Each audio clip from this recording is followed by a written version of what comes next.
Écoutez, bonjour à tous. Bien, pues mire, buenas tardes a todos y todas. Quizás Christophe Tu veux commencer sur cette quiere session empezar con consacrée esta sesión dedicado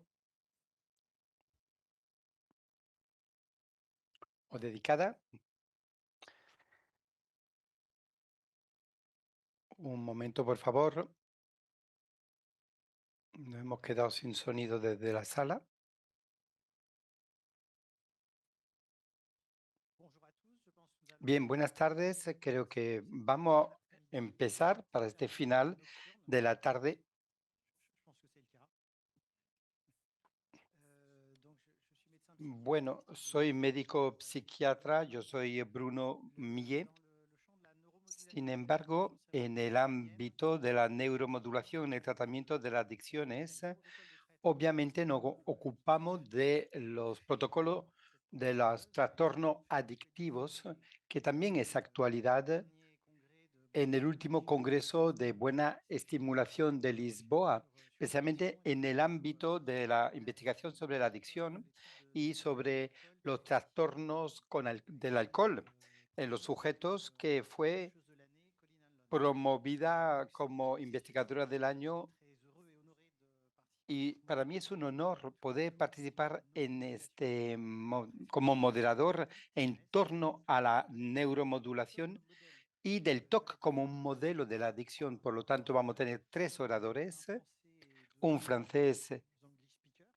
y dos Ce oradores sera très simple, il y a que cinq van a hablar conférenciers en inglés.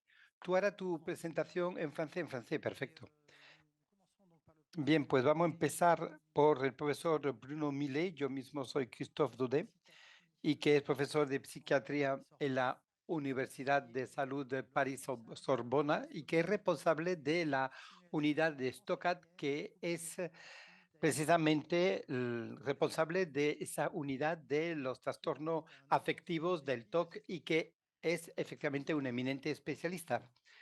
Bueno, un placer Bonjour escucharte. à Bien, tous. buenas tardes a On todos voit y bien todas. Vemos qu'aujourd'hui, perfectamente que hoy en día de la brain stimulation et de la todo neuromodulation lo que se refiere a la a encore été débattu dans le neuromodelación congrès y d'addictologie. todos los temas tratados C'est con vrai parce el que cerebro, nous pensons, hablando de adicciones, aún le que ces cuesta a llegar, pero somos muchos ya los que traitements pensamos que estos cérébrales peuvent être tratamientos utiles en el cerebro pueden ser útiles igualmente para los aux tratamientos patients souffrant de de troubles addictifs. pacientes que tienen problemas de trastornos Je dois adictivos. dire que moi j'ai Debo décidé decir que he decidido empezar proposer cette intervention à ce congrès que je y vais proponer mi intervención tenir ante en este essayant congreso, d'abord de partir sur empezando le por modèle tomar du el trouble modelo obsessionnel compulsif del trastorno qui, obsesivo compulsivo como modelo de adicción. Y ce matin escuchando esta mañana las cet presentaciones après-midi encore y esta tarde la también session con consacrée la sesión que le vamos a à la dedicar co-occurrence a la du coocurrencia stress y del estrés post-traumatique et addiction, postraumático y de la je adicción, peux vous dire podéis qu'on est quizás loin pensar que aún de la estamos muy présentation du lejos trouble de la obsessionnel comme coocurrencia modèle d'addiction. de los trastornos obsesivo Cette compulsivo conférence va como un présenter modelo de adicción. Sin embargo, aussi esta presentación la un invita a diagnostic reflexionar pathologique qui est sobre peut-être esta moins connu patología, que quizás sea menos conocida y menos et puis espectacular que los trastornos adictivos, souvent on va y dire para traeros réalise le progresivamente modèle ante la hipótesis que el modelo de trastorno si obsesivo ce modèle compulsivo bien casa muy bien peut présenter y certaines puede similitudes presentar algunas avec les troubles similitudes addictifs. con Vous allez trastornos voir adictivos, y que vaya a le ver trouble igualmente obsessionnel compulsif que a beaucoup este progressé, TOC ha certes progresado mucho en los últimos años. El conocimiento del trastorno obsesivo compulsivo dernières se années ha desarrollado grâce aux enormemente techniques de stimulation gracias a la cérébrale. técnica de Alors, estimulación cerebral. voilà le plan que He aquí je vais el suivre. plan que voy a En seguir. commençant à En vous primer présenter un lugar, petit peu de temps voy dans le a trouble obsessionnel presentar un compulsif, poco qué es el trastorno obsesivo compulsivo, y luego voy a tomar dos ejemplos de adicciones, el del comportamiento y la et puis adicción après a la on sustancia, para mostraros las voir similitudes que en pueden physiothérapie, haber mais en aussi términos de en thérapeutique. fisioterapéutica. Alors, Por ejemplo, le trouble obsessionnel respecto compulsif, al trastorno obsesivo compulsivo, finalmente, qui domine dans le trouble lo que domina en este TOC es el pensamiento parásito, es el pensamiento que hace intrusión en el cerebro del paciente. Esto tiene que ver quizás con la suciedad, el temor de cometer un acto contra su voluntad y no va a salir de esto. Lo que arrastra esa idea de obsesión es una enorme ansiedad y lo que es muy sorprendente, bueno, muy sorprendente cuando se intenta obviamente examinar la cosa desde un punto de vista patológico, que hay una reacción de comportamiento excesivo del sujeto y este se ve obligado a realizar incluso si se reconoce carácter absurdo, excesivo y también carácter de pérdida de tiempo y el aislamiento que esto puede provocar. Estas personas, por lo tanto, van a verse, eh, digamos, contaminados con ese parasitaje y como reacción el encierro y el aislamiento frente a la compulsividad. ¿Qué sabemos hoy en día de ese trastorno? Pues después de casi 20 o 30 años de estudios sobre la fisiología, se sabe primeramente que es una enfermedad. ¿Cómo podría yo definir? Digamos que viene de la pérdida del control del pensamiento y particularmente la dificultad que los sujetos que tienen las personas de TOC es inhibir su pensamiento. Es decir, lo que ellos ven aparecer es un pensamiento que ellos nos controlan y que accede a su propia conciencia. Es un poco la definición del pensamiento, me diréis, pero es este carácter incoercivo que hace que no van a poder ya frenar y respecto a esto realizar unos comportamientos determinados. La mayoría de los estudios demuestran que lo que domina o predomina, un momento que controle yo el puntero, por favor. La mayoría de los estudios, lo que predomina en esta patología cuando se compara un grupo de pacientes que sufren de TOC frente a los sujetos normales es la hiperactividad muy frecuente. Veis aquí un estudio de Baxter en los años 1992 a la izquierda y 20 años más tarde volvemos a reproducir esto con una hiperactividad más bien frontal que encontramos sobre un grupo de sujetos TOC, unos 20 objetos del estudio. Pues esto se ve a nivel de grupo, a nivel de individual.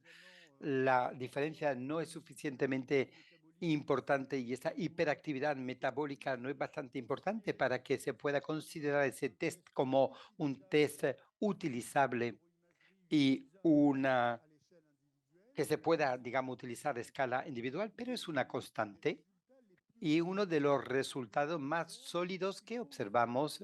También hay que añadir que a esta hiperactividad prefrontal hay una hiperactividad de los gangliones de la base.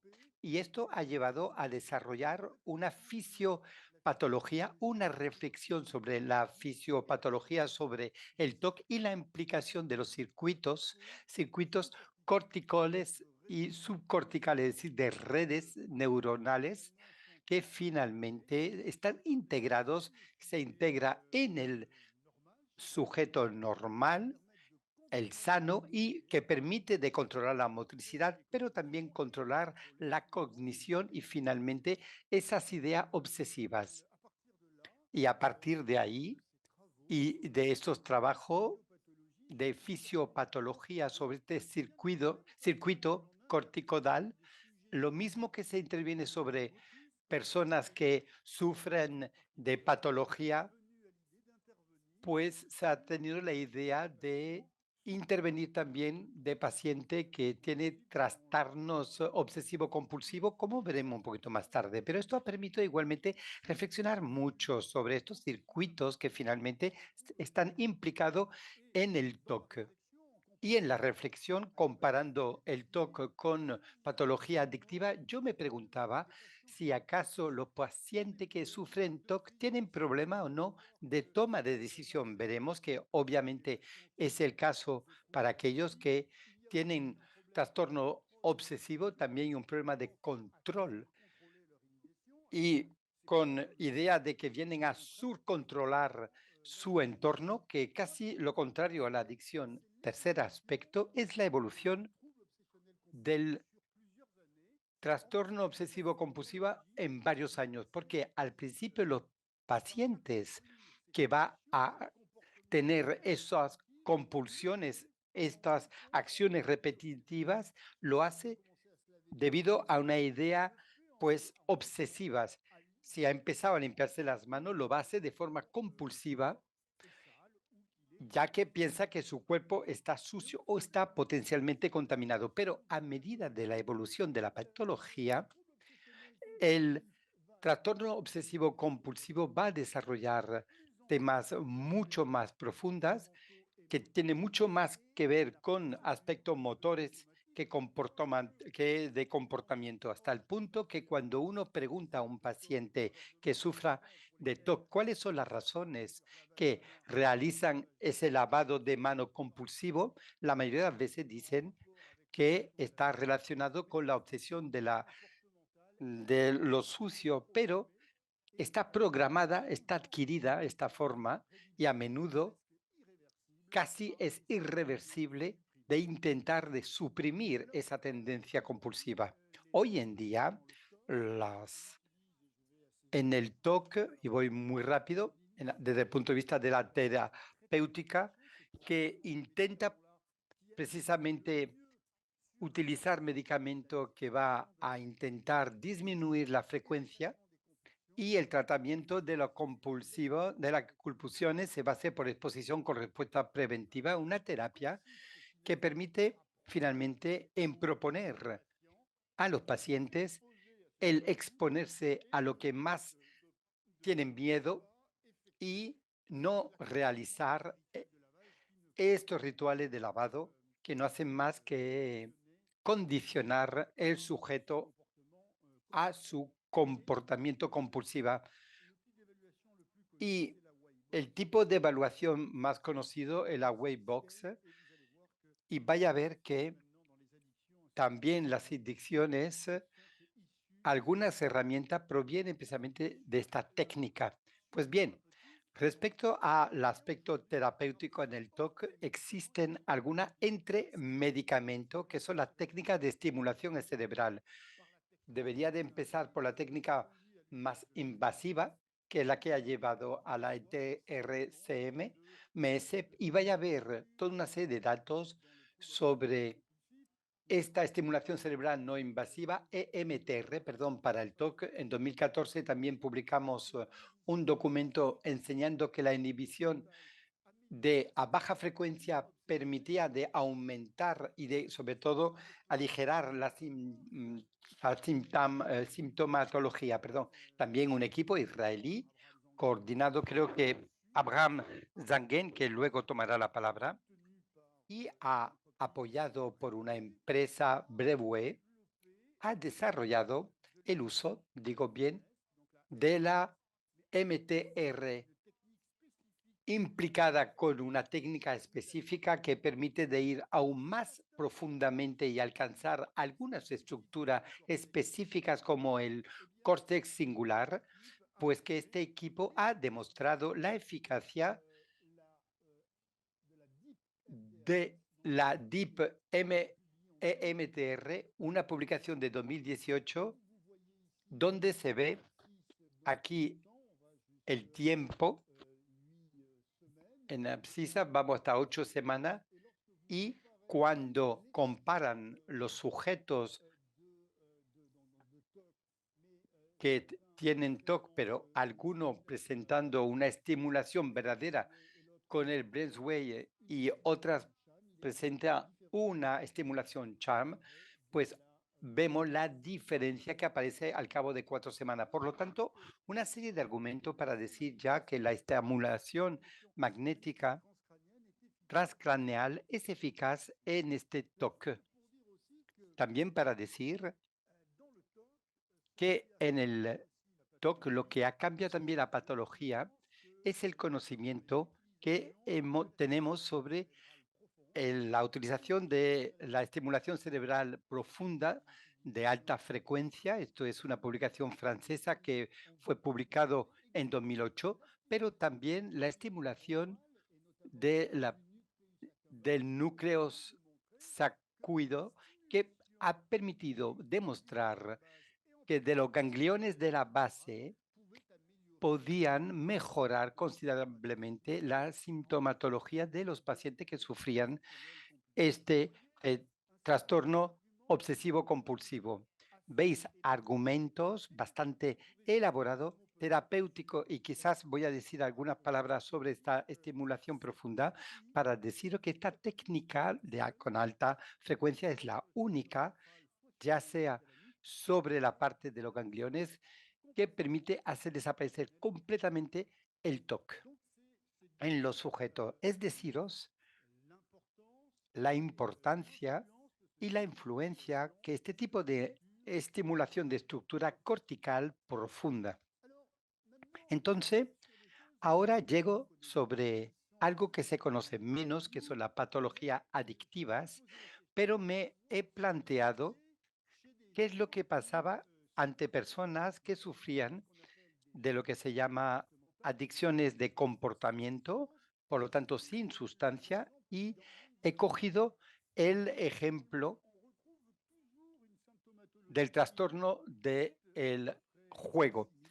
Y aquí vemos, por ejemplo, por una parte, no ya la obsesión en este caso, pero sí la preocupación por la ganancia en el trastorno del juego, esa atracción que se va a transformar en estimulación, que arrastra ansiedad y luego también una angustia, la compulsión del juego que lleva al jugador a utilizar de forma excesiva el juego, incluido en sus nefastas consecuencias, y efectivamente que tiene por consecuencia, efectivamente esta mañana hablábamos de craving, que va a hacer solo acentuar esto en un círculo, digamos, vicioso, donde precisamente los jugadores patológicos van a tener pérdidas de dinero importante, una exclusión social e incluso una persecución, porque intentan reparar las pérdidas y vuelven a caer de nuevo sobre la misma preocupación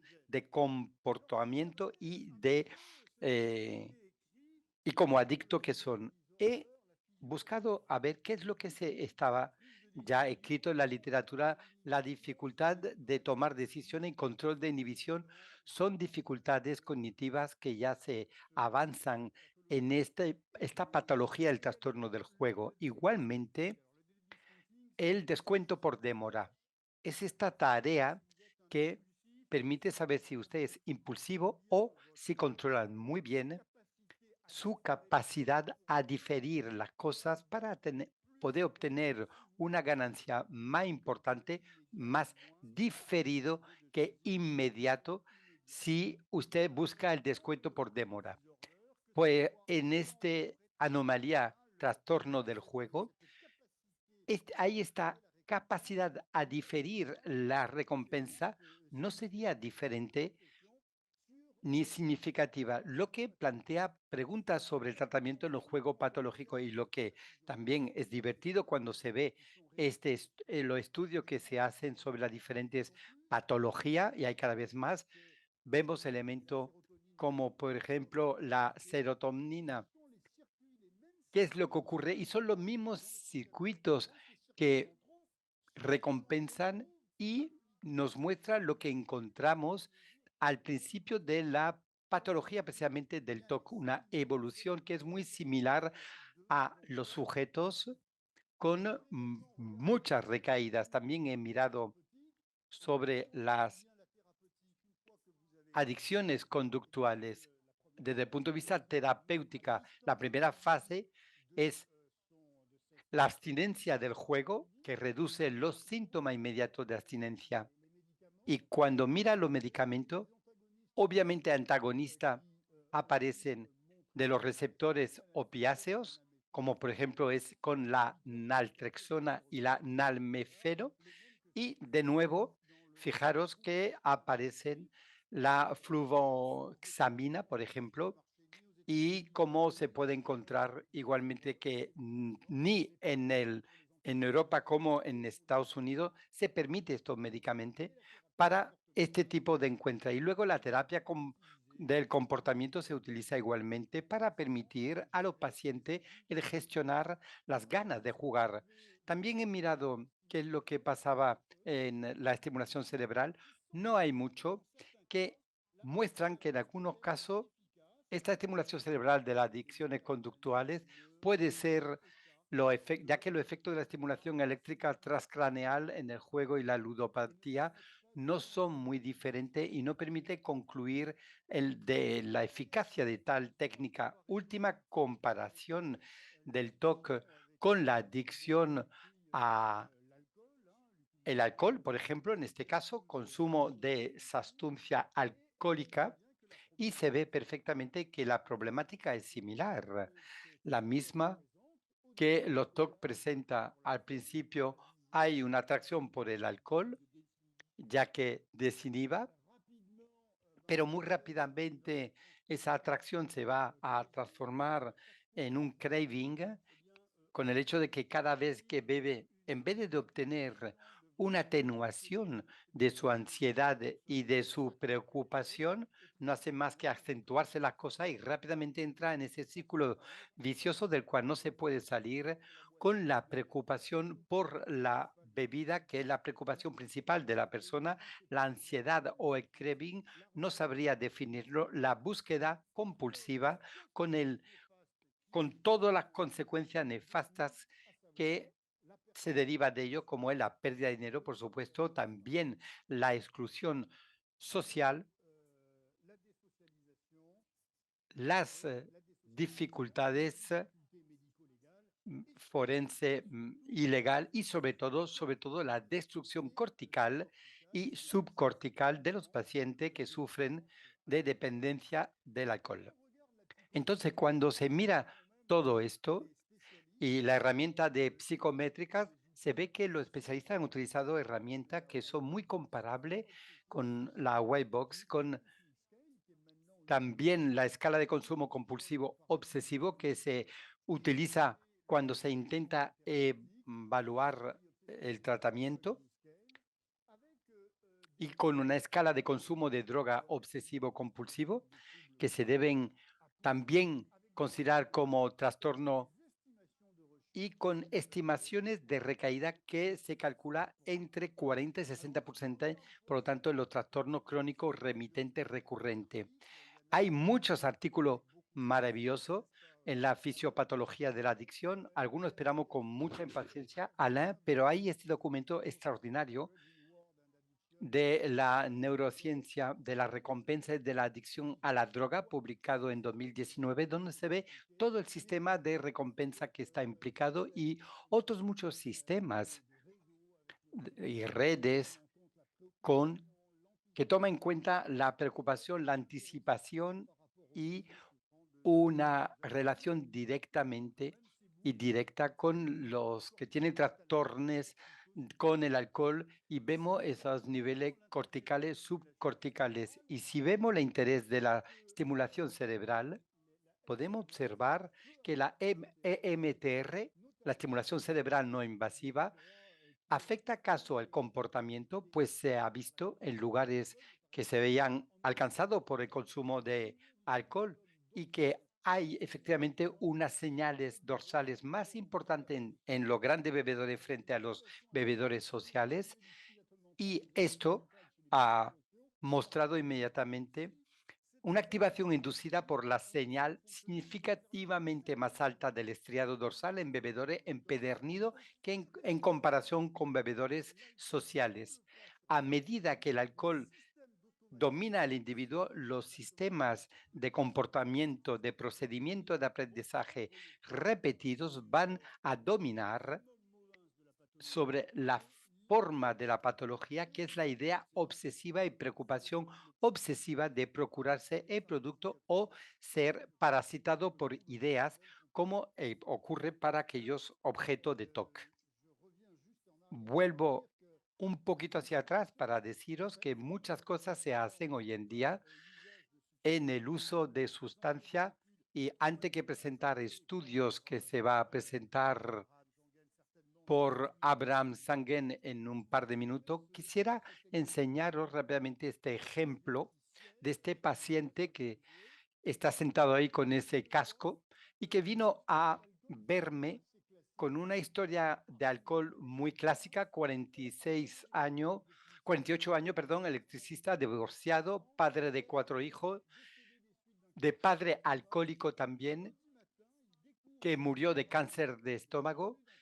Un lunes por la mañana descubre a su mejor amigo y colega ahorcado en su taller. Esta persona había sido alcohólica durante muchos años y este paciente dice, el trauma fue tal que desencadenó un deseo casi instantáneo de beber alcohol hasta llegar a una botella de whisky al día.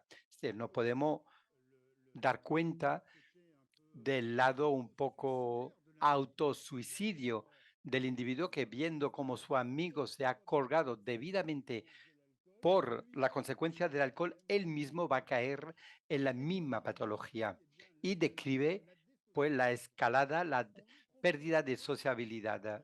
Se le propone unas sesiones, precisamente 20 sesiones de RTM profunda y hoy en día el paciente es sobrio desde hace 226 días. No ha tocado de nuevo al alcohol. ¿Es una terapia milagrosa?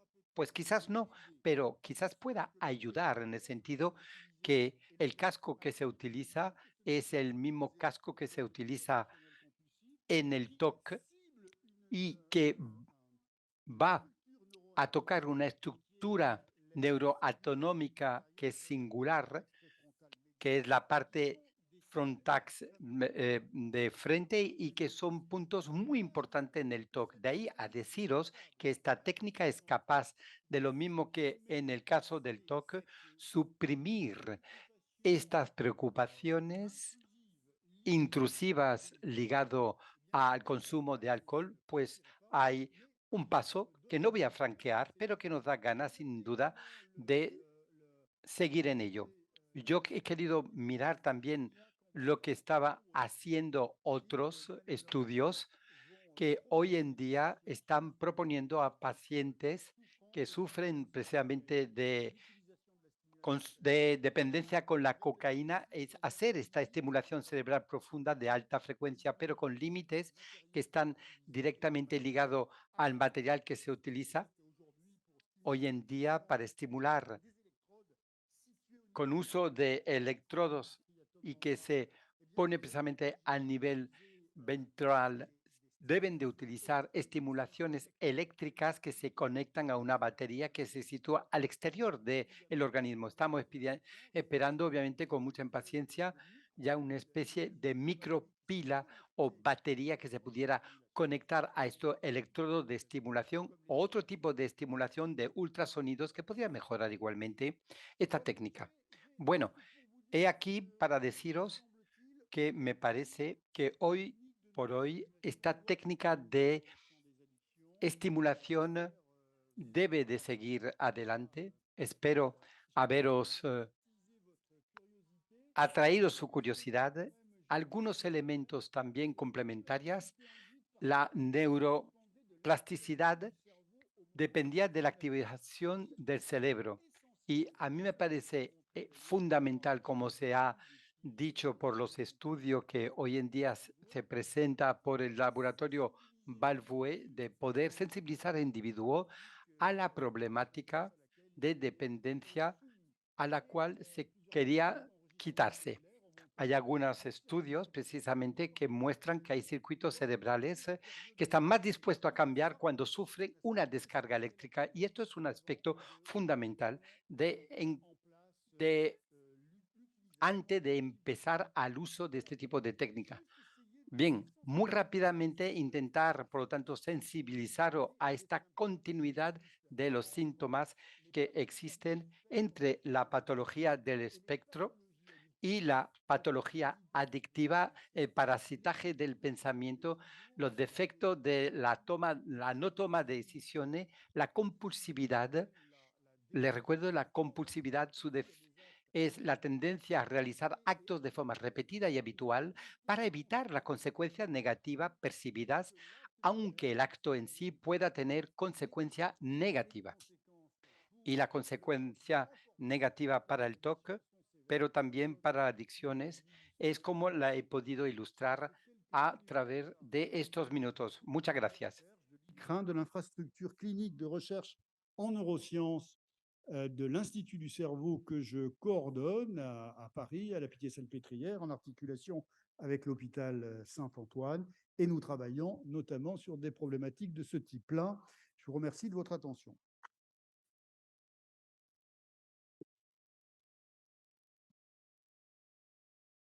Merci de ta présentation. Muchísimas gracias por esta presentación. Creo que hay una pregunta. Yo tengo una pregunta en cualquier caso. Al escuchar esta presentación, pues recuerdo debates duros, pero agradables también, en el que hablábamos de casos de estimulación cerebral profunda con una ultra precisión de estimulación muy alta. Los primeros estudios, de los cuales ninguno ha recibido la aprobación necesaria con bovinos, mostraban distintas selecciones de dianas, el córtex prefrontal, etcétera. Pero al final el debate es elegir esa diana.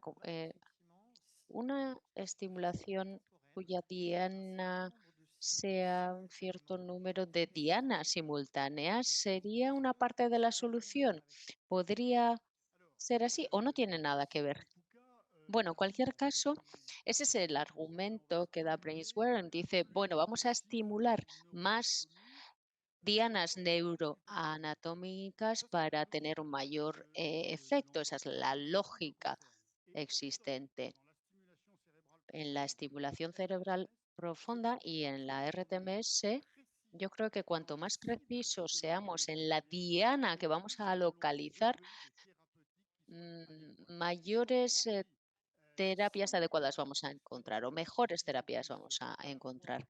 Yo creo que necesitamos personalizar la estimulación. Por esa razón hemos desarrollado un neuronavigator y por eso insistimos mucho en esta necesidad, ¿no?, de utilizar un neuronavigator.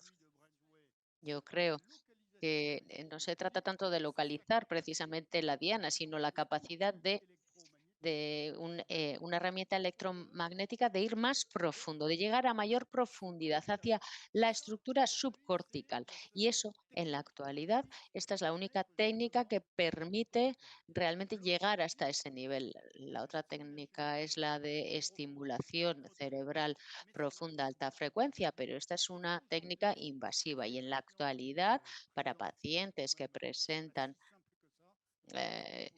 este tipo de cuestiones, no es tan fácil ofrecer una solución quirúrgica a estos pacientes que tienen adicciones, porque sabemos que hay otros factores que no les permiten dejar esa adicción. Entonces, yo defiendo una mayor precisión para que de esta manera seamos lo más precisos posibles con todo lo que les ofrecemos a nuestros pacientes. Muchísimas gracias. Gracias por esta respuesta. ¿Hay alguna pregunta más en la sala? Y si no, bueno, pues me ha dado la transición ideal para el siguiente orador, que es fundador de una empresa Cineica que ha puesto en marcha y comercializa un navegador. Hablamos de Abraham Zangen, que es inventor del concepto H-Coil y que es profesor de neurociencias en la Universidad Ben Gurion. Ha trabajado mucho en el TOC y en las adicciones también. Y con el H-Coil sí que se han obtenido aprobaciones correspondientes, sobre todo para TOC, para adicción al tabaco. Y bueno, después del último Congreso de Simulación de Lisboa, esperamos que la próxima aprobación de la FDA sea para la adicción al alcohol. Pasamos la palabra, por lo tanto, a Abraham Zanger. Muchísimas gracias por participar en este seminario esta tarde. Gracias. Hola, ¿sí? ¿Se me oye bien? Sí, le vimos. Muy bien, muchísimas gracias en primer lugar por invitarme a este congreso. Lamento mucho no poder estar ahí presencialmente, me hubiera gustado, pero debido a la situación en Israel no he podido asistir presencialmente. Vamos a hablar del desarrollo de eh, la estimulación cerebral para el tratamiento de adicciones. Me gustaría hablar de los estudios animales que hemos realizado en los últimos 15 años y continuamos realizando para entender mejor estos mecanismos de cómo puede cambiar la estimulación cerebral, la neuropatología de modelos animales de adicción y cómo esto ha ido desarrollándose a una aprobación regulatoria de la FDA para la adicción en el ámbito del tabaquismo, y hablaré de estudios que se están o que se van a publicar sobre la estimulación de la conectividad neuronal en seres humanos, pacientes alcohólicos, para entender mejor el mecanismo de cómo estas sesiones de estimulación pueden afectar la neuropatología de una persona alcohólica. En primer lugar, me gustaría partir de la teoría, una teoría planteada en 2007 en un estudio animal. La idea de que la estimulación cerebral puede cambiar los circuitos patológicos de una adicción se planteó, se inspiró inspiró a P. Callison. Yo entonces trabajé en el Instituto Nacional de Salud de NIDA con Rowlais, que era el director del lugar entonces, y Bill Callison, que también trabajaba allí, mostró, antes de que yo llegara allí, que cuando se realiza una estimulación cerebral, se implantan electrodos y se realiza una estimulación en animales con un efecto recompensa. Si observamos los cambios moleculares de estos modelos animales, en algunos casos son opuestos de los cambios moleculares generados por adicciones, por ejemplo, la adicción a la cocaína. Y eso generó esta idea de que quizá si estimulamos el sistema cerebral repetidamente, quizá pudiéramos inducir efectos opuestos de los que genera los procesos de adicción. Y quizá pudiéramos cambiar ese comportamiento adictivo. Esa es la idea. Cuando yo puse en marcha mi laboratorio en un instituto en Israel, empezamos a estudiar estas cuestiones. Si quieren saber más sobre estos mecanismos de estimulación cerebral en general, no solo aplicado a las adicciones, tenemos una revisión muy completa. Hay varias, en realidad, en las que se puede ver cómo funcionan esos mecanismos subyacentes que pueden generar cambios a largo plazo en la plasticidad sináptica, incluso en la plasticidad de mielina. Hablaré de ello al final de mi presentación. Y cómo hablaré de cómo la plasticidad de mielina puede variar. Lo mencionaré más adelante. Otro concepto que debo introducir aquí es que antes de la estimulación, si activamos las redes cerebrales relevantes a través de una provocación, como una rememoración, en trastorno postraumático, etcétera, si activamos ese circuito patológico, si activamos las obsesiones, vamos a poder afectar el circuito patológico mejor, porque sabemos por estudios de ciencia básicos que la estimulación puede cambiar los circuitos cuando esos circuitos están activos. Cuando están inactivos es menos probable lograr efectos a largo plazo y duraderos. Entonces, si queremos cambiar ese circuito, realmente tenemos que activarlo primero y así podemos lograr cambios más fácilmente. Los cambios, es más fácil cambiar la memoria una vez que estamos recordando. No podemos cambiar un recuerdo de algo sin recordarlo. Esta es la introducción que quería hacer antes de entrar en materia. En el caso de las adicciones, las áreas que muchos estudios muestran que se activan como respuesta a señales que causan craving, por ejemplo, son las que vemos aquí en las adicciones a cocaína, al tabaco, al alcohol, a la heroína. Siempre en las adicciones vemos que la ínsula o el córtex prefrontal medio son las áreas que se activan más habitualmente en estudios funcionales. Esto es lo que se ve esa correlación con el aumento del craving en pacientes. Bien, volvamos a los estudios en animales. Volvamos a la historia. El primer estudio que hicimos utilizó un modelo muy sencillo. Es un modelo de sensibilización psicomotora, en el cual cuando se inyecta cocaína, anfetamina repetidamente a ratas, dejamos pasar 2 semanas,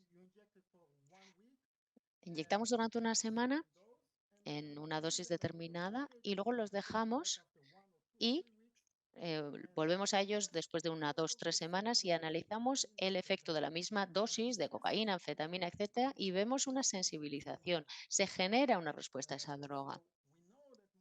Sabemos, después de múltiples sesiones, se genera tolerancia. Pero la sensibilización, ese efecto psicomotor, es un fenómeno muy interesante, especialmente al estimular, porque se aumenta la respuesta motora a la droga después de varias sesiones. Utilizamos este modelo para comprobar si 10 días de estimulación a través de electrodos implantados y utilizando los mismos patrones de estimulación de 10 hercios o frecuencias mayores todos los días durante 15 minutos y luego vimos si ese efecto motor se ve atenuado, si se modifica. Vemos aquí varias imágenes, mediciones biológicas del receptor GLUA1, por ejemplo, que es muy interesante. Cuanto más se tenga, mayor penetración hay. Entonces, viendo el comportamiento, aquí observamos cuando la estimulación se aplica durante 10 días en el hipotálamo lateral, en ratas, 10 días, insisto, con gratificación. Lo que observamos, de hecho, es que quienes fueron tratados muestran mayor estimulación. Hay algunas ratas en las que se implantaron los electrodos, pero no se aplicó estimulación. Y vemos que se induce una respuesta psicomotora mayor a la misma cantidad de cocaína. Aquí, las ratas han recibido cocaína por primera vez. Aquí, estos 2 grupos han sido tratados con cocaína durante una semana y después de 2 semanas volvemos a probarlas, inyectamos cocaína. Esta es la respuesta psicomotora y vemos que la respuesta es mayor aquí. Quienes recibieron 10 días de estimulación muestran una respuesta psicomotora mayor. Eso significa que no hemos mejorado su adicción. Por lo tanto, estamos sensibilizando su respuesta a la cocaína. Cuando se implantan electrodos en el córtex prefrontal y no en el hipotálamo lateral, esto es lo que vemos. En este caso, el efecto es el contrario. La estimulación reduce la respuesta. Por lo tanto, aquí vemos una señal clara de que quizá el córtex prefrontal es una buena diana para la estimulación. Esto está acompañado por cambios interesantes en la bioquímica, medidos aquí en la parte anterior. Vemos aquí que se producen cambios en las áreas que reciben el tratamiento activo, similar a lo que ocurre durante el proceso de adicción. Bien, un modelo más intuitivo sería utilizar ratas que pueden pulsar un botón para estimularse, para lograr esa estimulación. Y se implanta un electrodo en la yugular a través de una cánula y cuando pulsan el botón reciben la cocaína y se vuelven adictos, y además se enciende una luz cada vez que pulsan el botón. Ahí hay una asociación pavloviana y, por lo tanto, aquí la cuestión es cuando retiramos la cocaína de la jeringuilla después de 10 días de estimulación, es el mismo patrón, de nuevo aquí 10 días, 10 sesiones de media hora al día de tratamiento con esos electrodos implantados. Y la pregunta es, ¿van a aumentar o a descender ese comportamiento de toma de cocaína? Lo que vemos aquí en ambos grupos, cuando los electrodos están en el hipotálamo o en el córtex, vemos que hay cambios. Estamos atenuando ese comportamiento de búsqueda de cocaína. Esto es lo que observamos aquí. Y otro tipo de test vemos en el que sí que hay cocaína en la jeringuilla, pero se prueba la motivación de consumo. Es decir, que cada vez que quieren una dosis de cocaína tienen que pulsar más veces el botón. La primera dosis pulsan una vez, en la segunda dosis tienen que pulsar 3 veces. Para conseguir la tercera dosis, 10 veces. Y así se llega a 200 veces, 200 pulsaciones para obtener una dosis de cocaína. Y ahí hay veces que se enfadan tanto que no quieren pulsar tantas veces el botón para conseguir una dosis. Y medimos hasta qué punto están dispuestos a trabajar, ¿no?, para lograr la dosis. Y aquí, cuando el electrodo está implantado en el hipotálamo lateral, vemos la sensibilización. Están dispuestos a pulsar más veces el botón para obtener una única inyección de cocaína. Cuando el tratamiento se realiza en el córtex prefrontal durante 10 días, de nuevo, vemos que hay una reducción en la motivación. Entonces, aquí tenemos dos indicaciones de dos formas diferentes de medir que el córtex prefrontal es una buena diana para la estimulación.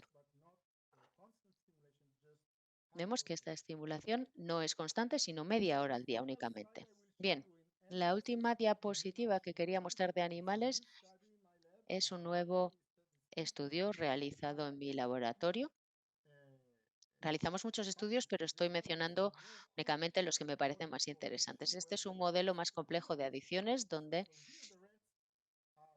en este caso, las ratas tienen que pulsar el botón como antes, pero introducimos una barrera eléctrica cerca de ese botón. Hay una zona segura en la jaula, pero para recibir la cocaína, para pulsar el botón, tienen que pasar por una barrera eléctrica. Entonces, formamos primero las ratas sin esa barrera eléctrica y luego introducimos la barrera. Y vemos cuál es la intensidad del shock que reciben. ¿Van a quedarse en la barrera eléctrica o van a ir a la zona segura, ¿no? Es decir, la rata dice, puedo pagar $15 por una dosis de cocaína, pero no 200. Es un poco esa la pregunta a la que estamos respondiendo en este caso. Se van a quedar aquí durante media hora, en ocasiones, para no recibir una descarga eléctrica. Cuando vemos ya cuál es el umbral de abstinencia de cada rata,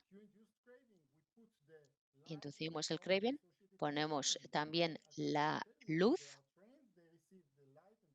Entonces, cuando pulsan el botón, reciben eh, la luz y lo que vemos es que la rata vuelve por la barrera eléctrica y pulsa para obtener cocaína. Aquí tenemos un eh, buen modelo. ¿Podemos evitar este relapso utilizando patrones o estimulación cerebral? Aquí hemos analizado áreas más superficiales y menos superficiales del cerebro de las ratas y vemos que la tasa de relapso aquí es del 80%. En las ratas que están durante 10 días vemos un relapso que no es tan grande y en la capa más profunda del córtex prefrontal vemos que el nivel es inferior. El nivel de recaída es inferior. También tenemos mediciones electrofisiológicas, en este caso, donde los electrodes nos permiten medir la actividad del cerebro durante las sesiones. Entonces, sí que observamos el mecanismo de lo que está ocurriendo aquí. Medimos la potencia, el teta, alfa, beta y gamma.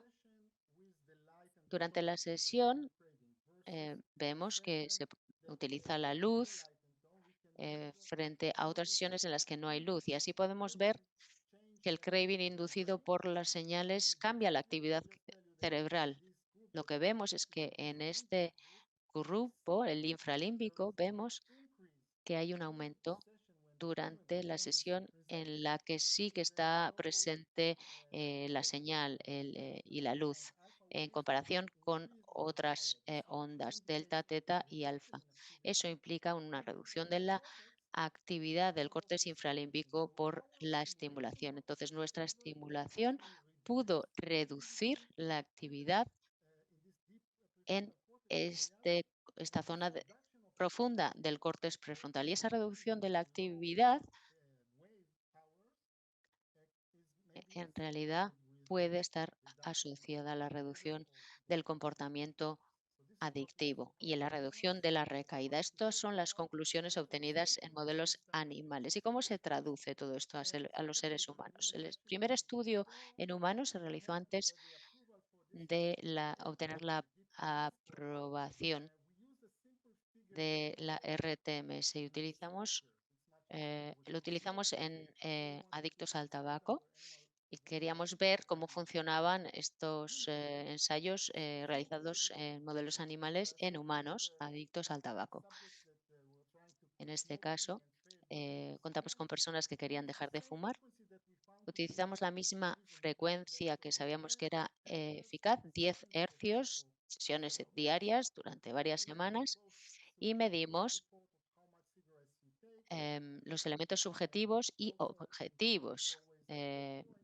Subjetivos, las opiniones y las sensaciones de las personas, y objetivos serían pues, muestras de orina y distintas imágenes. Y también lo que hicimos fue introducir una provocación de síntomas antes de la estimulación. Esa provocación se hace mostrando imágenes de gente fumando para provocar ese craving. En el grupo sham y mostramos imágenes neutrales o imágenes en las que se ven a personas fumando y lo mismo en el otro grupo. Entonces tenemos 4 grupos diferentes, un grupo sham y un grupo real sin estimulación y un grupo sham y un grupo real con provocación. Después de 10 días de tratamiento, tenemos estos 4 grupos de sujetos, vemos lo que nos cuentan las personas. Antes fumaban esta cantidad de cigarrillos y la cantidad se ve reducida en todos los grupos, ya sea el grupo sham o el grupo activo, ya sea recibiendo provocación o no. Este resultado es un poco decepcionante porque parece que aquí deberíamos obtener la mayor reducción, pero no hay una diferencia significativa. En general hay una reducción absoluta, porque todos los sujetos querían dejar de fumar, entonces vienen, después de 10 días fuman menos. Vale, bien. Cuando analizamos la orina, observamos que, de hecho, solo son los grupos activos los que han recibido estimulación, los que reducen los niveles en orina. Por lo tanto, aquí hay una discrepancia entre lo que dicen y lo que observamos en la orina. Una de las explicaciones posibles aquí sería que todos vienen motivados, pasan 10 días en sesiones, están muy implicados en el estudio y por lo tanto, pues y piensan que han dejado o que han reducido el consumo de tabaco, pero la otra explicación es que quizás se estén engañando a sí mismos. No es solo eso, sin embargo, sino que eh, hemos observado que los sujetos, incluso del grupo Sham, están fumando menos, pero fuman cada cigarrillo hasta el final, inhalan más el humo, aprovechan más cada cigarrillo, por así decirlo. Entonces, no se reducen los niveles en orina, aunque el número de cigarrillos fumados sea menor. El único problema de este estudio es que no hubo nadie que dejara totalmente de fumar. Lo que logramos es una reducción del número de cigarrillos fumados. Entonces, a lo largo del tiempo, si solo se reduce el número de cigarrillos y no se consigue dejar de fumar, pues ese nivel va a ir subiendo de nuevo al nivel original. Y después de 6 meses de seguimiento no hay diferencia entre los cuatro grupos. Bien, aquí tenemos eh, el, eh, el COIL que hemos desarrollado y aquí vemos un nuevo estudio con o sin señales, estimulación con o sin señales en grupos sham y una frecuencia baja de 1 hercio y otra frecuencia de 10 hercios. 6 grupos en total. La reducción aquí es importante en el grupo de 10 hercios, sobre todo en combinación con las señales. Entonces, cuando tenemos un H4 coil de TMS profundo, los niveles de cortinina, de nuevo, estos son los niveles de cortinina, esto es lo que vemos aquí, esto es lo que dicen los pacientes, el grupo rojo es de nuevo el de los 10 hercios más las señales. Ahí es donde la reducción es más importante. Y aquí sí que hubo gente que dejó de fumar, en el grupo de 10 hercios. Por lo tanto, sí que hemos ido avanzando. Y si observamos la tasa de abandono total, es decir, personas que fuman 0 cigarrillos después de 3 semanas, veremos que en el grupo de 10 hercios es donde vemos más personas que lo han conseguido.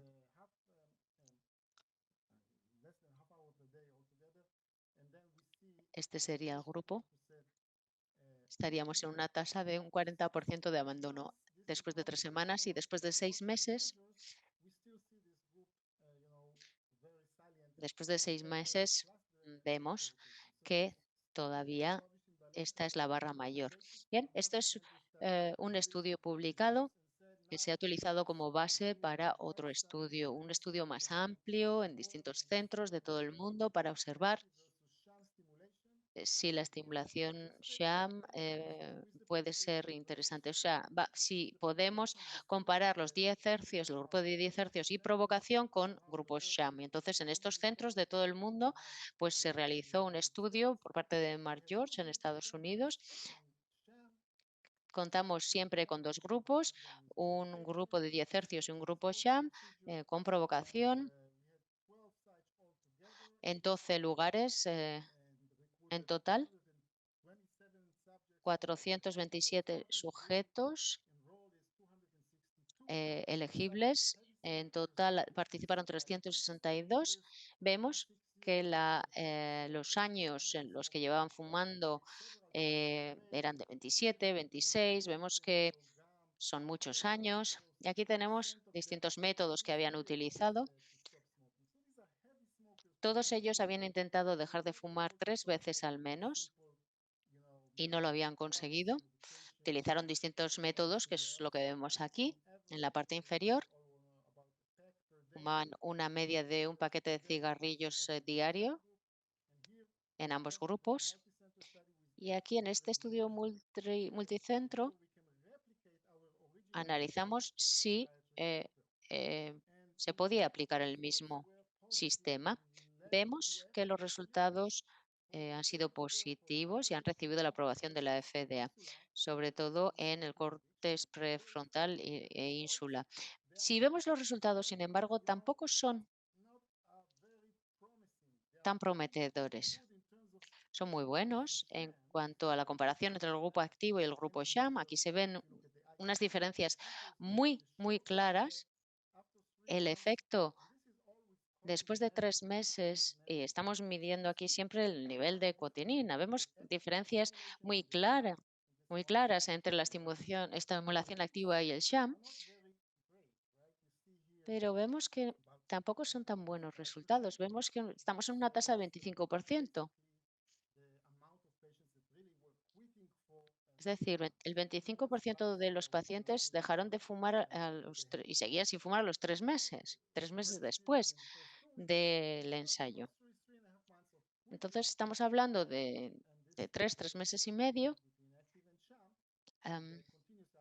Aquí vemos que la abstinencia continua es clara y hay mucha diferencia entre el grupo de 10 hercios y el grupo sham. Estamos hablando aquí de 0 cigarrillos. Fumar un cigarrillo se consideraría ya una recaída. Bueno, hemos recibido la aprobación de la FDA y este es un tratamiento aprobado que se está aplicando en varios países y que quizá pronto se aplique en Estados Unidos también. Bueno, lo más interesante de este estudio es que pudimos predecir quién va a dejar de fumar y quién no. Analizando las mediciones del craving. Esto es muy interesante. Hay distintos tipos de craving. El más sencillo es, bueno, preguntarle a la persona con qué intensidad necesitarías fumar un cigarrillo ahora.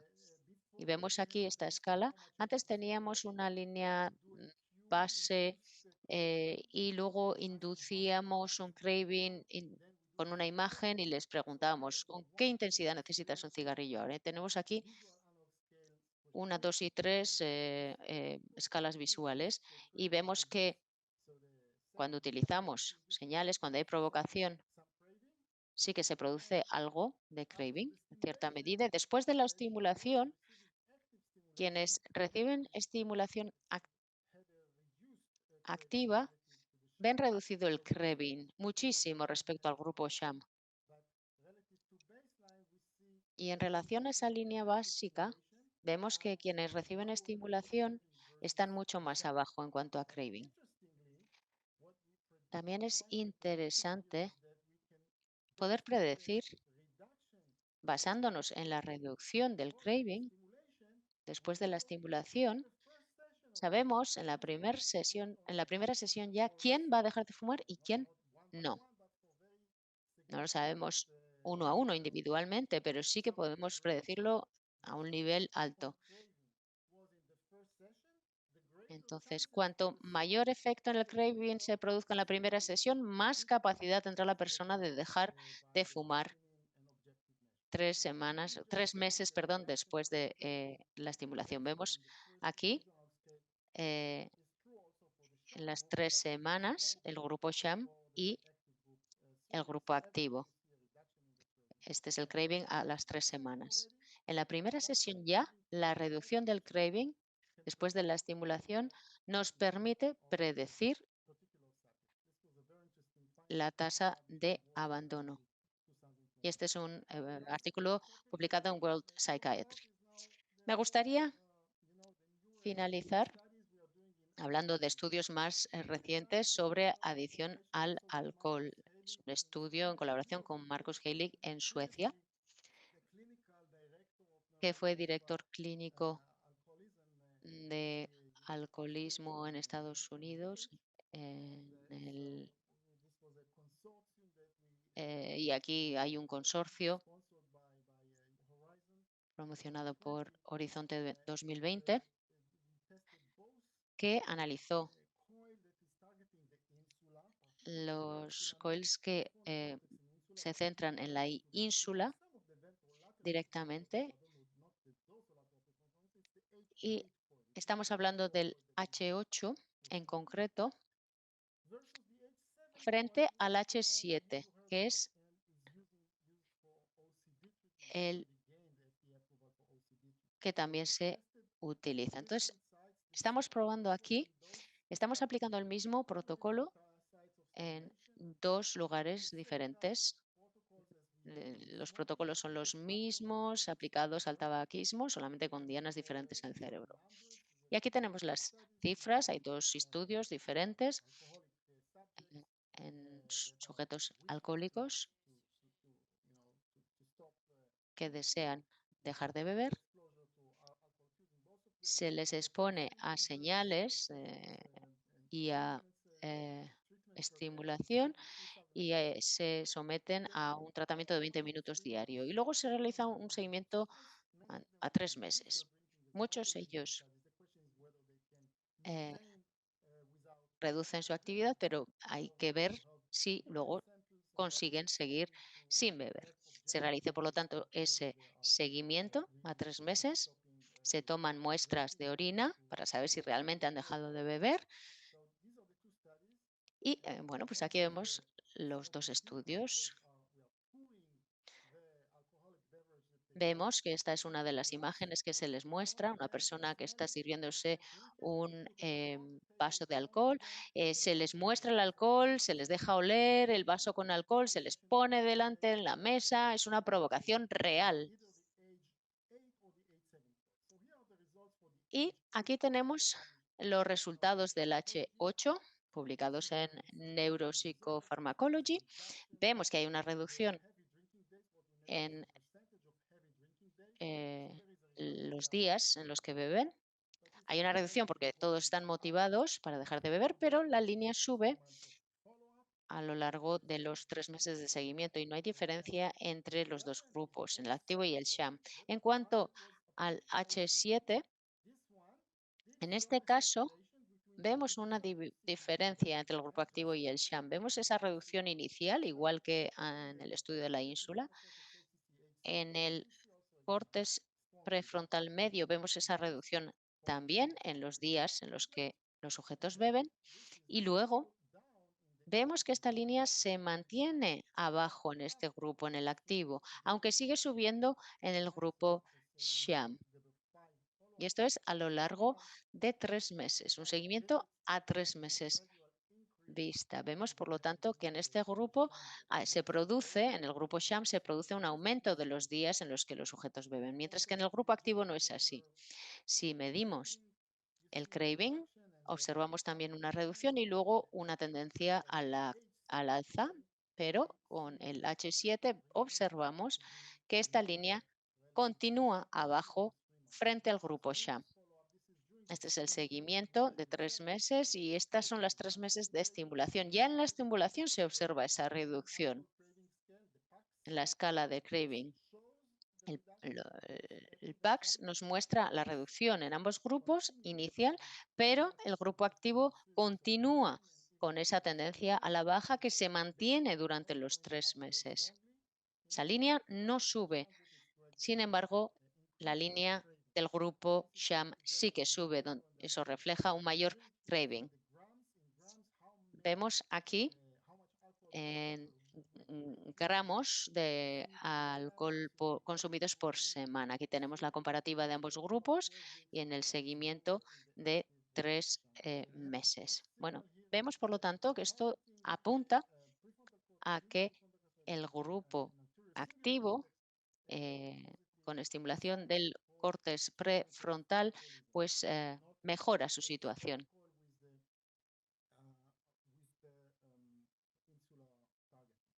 Bien, también nos planteamos la pregunta, Hay mucha evidencia de que la ínsula está implicada en la adicción al alcohol y basándonos en los estudios realizados en los mismos sujetos alcohólicos, lo que hacemos es medirlos antes y después de las 3 semanas de tratamiento. Y lo que observamos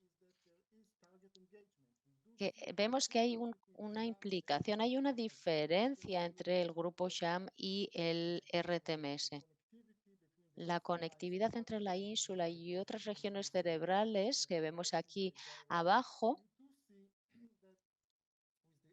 esto nos muestra que en el grupo activo, frente al grupo SHAM, hay cambios en la conectividad. Eso indica que sí pudimos llegar a la ínsula,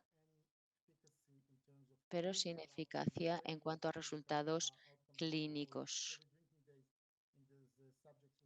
en los sujetos que recibieron estimulación frente al SHAM. Bien, en cuanto al H7, vemos aquí cómo hay cambios en la conectividad en el grupo activo. Se ve una reducción en la conectividad entre el córtex prefrontal medial y el córtex anterocingulár. Hay una reducción, mientras que en el grupo SHAM hay una tendencia al alza después de 3 semanas de tratamiento. Vemos, por lo tanto, que sí se produce una reducción en la conectividad funcional. Después, la parte dorsal del córtex anteriocingular, vemos que la conectividad también se ve reducida en el grupo activo en relación con el grupo SHAM. Vemos, por lo tanto, dos cambios biológicos inducidos tras 3 semanas de tratamiento que pueden estar asociados a la eficacia clínica de esta manipulación. Y este último estudio no está publicado, lo voy a mencionar muy brevemente porque no hay tiempo. Este es sobre lo que hemos concluido de los datos del DTI, el Diffusion Tension Imaging, del mismo estudio. Sabemos a través de DTI que hay una reducción en la anisotropía fraccional tras una retirada del alcohol. Cuando incluso durante el alcoholismo hay una anisotropía fraccional reducida, una reducción de la conectividad, principalmente en mielina, en muchas zonas del cerebro. Esto también es cierto en modelos animales. Vemos que aquí en ratas hay una reducción de la anisotropía fraccional y que esto indica algunos problemas con la mielina en el cerebro y una pérdida de conectividad entre regiones cerebrales. Pudimos replicar estas conclusiones en nuestro estudio. Observamos que entre 2 minutos, Abraham, por favor, le pediría que concluyera. Sí, finalizo. Bien, observamos que podemos replicar esto. Hay una reducción en la anisotropía fraccional que puede estar relacionada con la recaída. Y vemos que si comparamos ambos grupos, el SHAM y el activo, vemos la estimulación del córtex prefrontal aquí. Vemos una reducción en la plasticidad de miolina. En el grupo SHAM, esto se impide por el DIP-TMS, que puede evitar la reducción de la plasticidad de mielina tras 3 semanas de tratamiento. Y esto indica que hay otro mecanismo que a través de estimulación repetitiva puede cambiar la patología de la adicción al alcohol. Voy a pasar estas diapositivas, voy a las conclusiones. Lo que observamos es que el H4 es eficaz para la adicción al tabaco, está aprobado por la FDA, pero no se sabe si aún si es eficaz el H8 en problemas de alcoholismo, quizás sea porque no hay una estimulación suficiente la ínsula, o quizá no toda la ínsula está implicada en la estimulación. Es muy difícil estimular gran parte de la ínsula con el H8. Otra explicación puede ser que necesitamos que también estimular no solo la ínsula, sino también el córtex prefrontal dorsolateral. Pero bueno, hay una señal muy positiva en cuanto al H7 en adicción al alcohol y esperemos poder replicar todo esto en un estudio multicentro como hicimos anteriormente y esperemos poder establecer y crear un buen tratamiento para el alcoholismo que esperemos también sea aprobado posteriormente. Eh, Hay indicación de que puede ser así, pero aún queda mucho por hacer.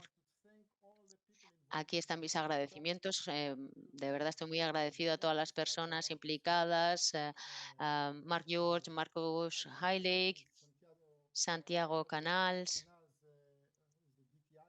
y todo mi equipo, por supuesto, todas las personas que han colaborado y muchísimas, muchísimas gracias por su atención. Muy amables.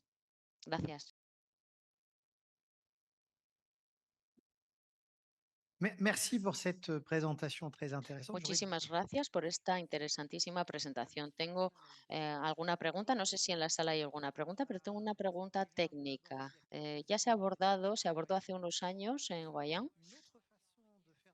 Otra forma de realizar Deep TMS con Double Coil es posible, pero en cuanto a confort, es muy diferente.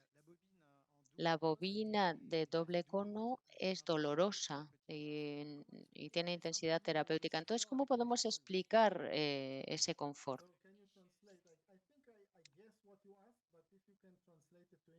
Creo que he entendido. ¿Podrían traducirlo al inglés, por favor? Bueno, he entendido la pregunta, pero bueno, hay algunas. Hace algunos años estuvimos hablando de esta bobina doble cono. Efectivamente, se trata de un elemento que podemos considerar doloroso. ¿Nos podría explicar por qué? ¿Por qué esta bobina H aporta mayor confort? Con una bobina de doble cono no podemos, no podemos alcanzar, no podemos alcanzar los mismos puntos que con lo que es una bobina H. Es la razón del dolor de esta bobina de doble cono. Hay una intersección entre los dos bucles y esto genera una intersección fuerte y un campo fuerte debido a la intensidad y a la... Hace falta mucha intensidad si queremos alcanzar la zona que queremos alcanzar. En esta otra bobina, la bobina H permite distribuir mejor el volumen, el cable dentro de la estructura de la propia bobina. Así que esto no genera una intensidad local a nivel del cráneo. Es distinto, es muy distinto que llegar más lejos, de intentar llegar, o sea, no llega, es menos doloroso. Así que bueno, nosotros llegamos hasta mayor profundidad, estimulamos más, aunque igual todo esto tiene una cierta contraindicación si estamos trabajando en el ámbito de la investigación. A nivel clínico es menos focal, es más eficaz. Muchísimas gracias por su respuesta.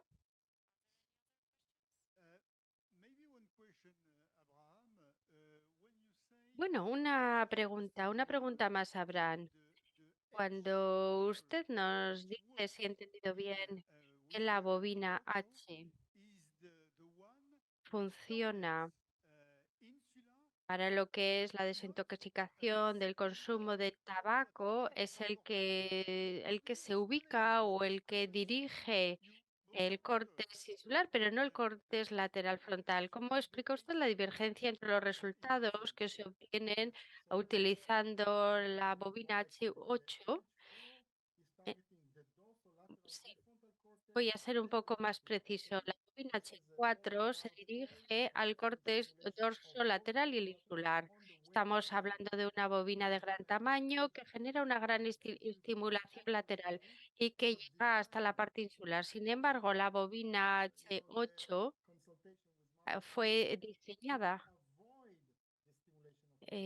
tras haberlo consultado con Excel para evitar la estimulación del dorso lateral y frontal para llegar de forma más concreta al insular, y es la que fracasó. La explicación que tenemos es que seguramente necesitamos del córtex dorsolateral frontal. Forma parte de lo que necesitamos si queremos obtener resultados clínicos. La estimulación del insular no es suficiente.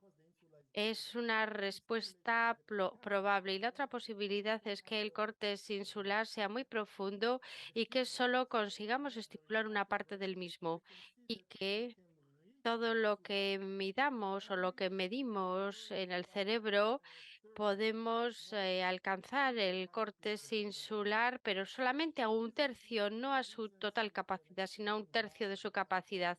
Tal vez son las razones que explican por qué no funciona en el caso del alcoholismo, aunque sí que funciona con la de la dependencia a la nicotina. Igual alguna otra explicación, como puede ser, por ejemplo, que el alcoholismo o el tabaquismo son adicciones o dependencias diferentes. Medimos el craving, pero tal vez pueden existir otras diferencias en cuanto a los circuitos que intervienen en estos dos tipos de adicciones.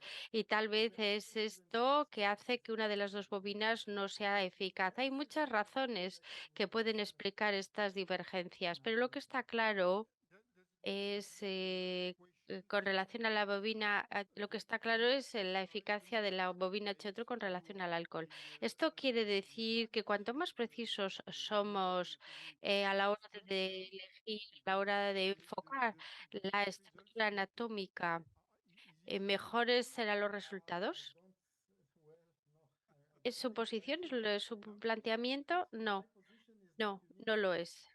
En realidad, mi planteamiento o mi idea es que hace falta ejercer un efecto o tener un efecto sobre muchos circuitos, y además repetir todo ello de manera cotidiana, porque el cerebro es mucho más elástico que plástico. Siempre va a volver a su línea de partida. Si queremos cambiar algo, es como los tratamientos electroconvulsivos. Ustedes no conseguirán un resultado con una única sesión. Necesitamos varias sesiones de estimulación del cerebro, es decir, que hay que dirigirse a volúmenes más grandes, hay nódulos en los circuitos, y esto para poder generar cambios a largo plazo. Hay que ser muy específico a la hora de la selección, pero si quieren resultados clínicos hay que estimular regiones muchísimo más grandes del cerebro. Muchísimas gracias, muchas gracias a Abraham. Así que, bueno, le deseo, le deseo que tenga, entiendo perfectamente la dificultad que está viviendo en Israel, así que le deseo lo mejor. Greg Levin está trabajando en Nueva York, en la Columbia University, y es psiquiatra y adictólogo, al contrario que nosotros. Bueno, su campo de investigación es la RTMS de las adicciones, y bueno, nos va a hablar de la adicción a cocaína, pero utilizando el RTMS.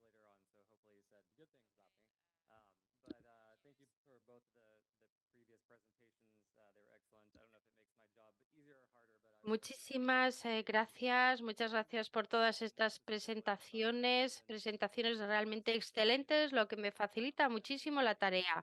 Han presentado perfectamente mi ámbito, pero bueno, yo voy a hablarles del uso del RMTS en el consumo de cocaína y algunas aplicaciones. También voy a presentarles un estudio financiado, aunque por el momento todavía no realizado hasta su conclusión. Les voy a hablar de la evidencia en el uso del RTMS en el caso del consumo de cocaína. Esto es una imagen Una imagen que ya ha sido mostrada por la primera persona que ha intervenido y que habla de los circuitos que intervienen cuando se consumen sustancias. Esta imagen nos permite identificar las dianas del tratamiento RMTC. Tenemos la intoxicación, toda la etapa, la gente empieza a consumir sustancias, luego nos encontramos con el efecto negativo, la persona para evitar los efectos negativos intenta evitarlos, luego la fase compulsiva y bueno, la anticipación y ven que hay distintas dianas en el tratamiento RTMS con relación a las distintas bobinas. Esto es porque hay diferencias que ya hemos evocado. Tenemos el cortes medial que interviene en el craving, el insular, el prefrontal, dorsolateral. Aquí he puesto una interrogante porque hay información contradictoria con relación a cómo el cortes dorsolateral frontal modula el craving y que puede ser más importante de lo que en principio creemos. Igual hay que tener en cuenta aspectos de mediación del craving y también vamos a poner en marcha el control ejecutivo y en este caso la estructura a la que nos dirigimos es el córtex dorsolateral prefrontal y el córtex anterior singular.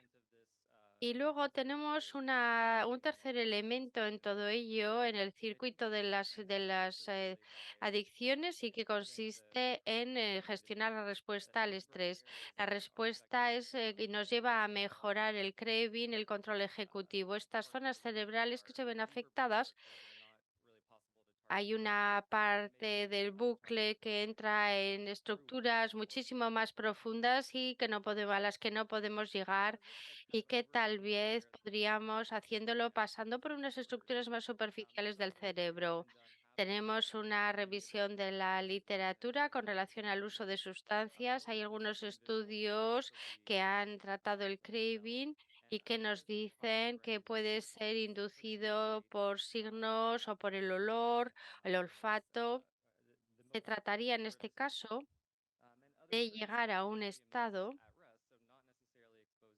de disfuncional. Hay otros estudios que han utilizado el RTMS sin esta exposición a la provocación,